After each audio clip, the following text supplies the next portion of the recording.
মাজত মাত্ৰ এটা ৰাতি। কাইলৈ 12 ডিচেম্বৰ। কাইলৈ দাখিল হ'ব জুবিনদাৰ মৃত্যুৰ চাৰ্জশ্বিটখন। Hello' everyone, welcome back to my channel. আজি আহি গৈছোঁ জুবিনদাৰ বিষয়ে আন এটা ব্লগ লৈ। মোৰ ভিডিঅ'বিলাক আপোনালোকৰ ভাল লাগিলে প্লিজ চেনেলটো লাইক, শ্বেয়াৰ এণ্ড ছাবস্ক্ৰাইব কৰিবলৈ নাপাহৰিব। কাইলৈ 12 ডিচেম্বৰ। কাইলৈ দাখিল হ'ব জুবিন গাৰ্গৰ মৃত্যুৰ প্ৰথমখন চাৰ্জশ্বিট, যিটো SITয়ে দাখিল কৰিব। জুবিন গাৰ্গে প্ৰকৃততে ন্যায় পাবনে? জুবিন গাৰ্গক ন্যায় দিবলৈ সক্ষম হ'বনে অসম চৰকাৰে? হেমন্ত বিশ্ব শৰ্মা ডাঙৰীয়াই অসমৰ 3,50,00,000 জনতাই চৰকাৰক এই প্ৰশ্ন উত্থাপন কৰিছে। কাইলৈ যিহেতু চাৰ্জশ্বিটখন দাখিল হ'ব, তাৰ প্ৰাক মুহূৰ্তত দেখা গৈছে প্ৰতিবাদ সাব্যস্ত কৰিছে অসমৰ যুৱ সমাজে। কাইলৈ উন্মোচিত হ'ব প্ৰাণৰ শিল্পী জুবিন গাৰ্গৰ মৃত্যুৰ চাৰ্জশ্বিট। কিন্তু কি আছে SITৰ এইখন চাৰ্জশ্বিটত? প্ৰায় 3 মাহ জোৰা প্ৰতিবেদন দাখিল হ'ব কাইলৈ। প্ৰাণৰ শিল্পীগৰাকীৰ ন্যায়ৰ দাবীত আজিও সাব্যস্ত আছে প্ৰতিবাদ। কিছুমান জনতাই কৈ আছে, যদি চৰকাৰে ন্যায় দিব নোৱাৰে তেতিয়াহ'লে সিহঁতক আমাৰ হাতত গতাই দিয়ক, আমি শাস্তি দিবলৈ সাজু। 3,000তকৈ অধিক পৃষ্ঠাৰ চাৰ্জশ্বিটখন দাখিলৰ বাবে সাজু এতিয়া SIT।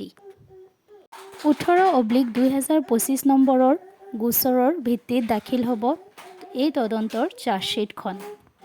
পোহৰলৈ আহিবনে জুবিন গাৰ্গৰ হত্যাকাৰী?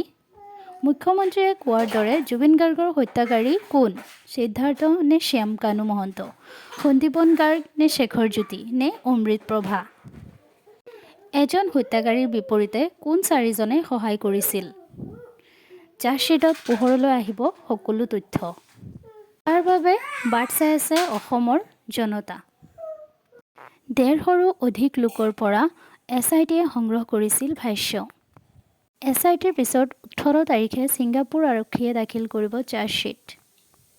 50জনতকৈ অধিক লোকক জেৰা চলাইছিল SITয়ে।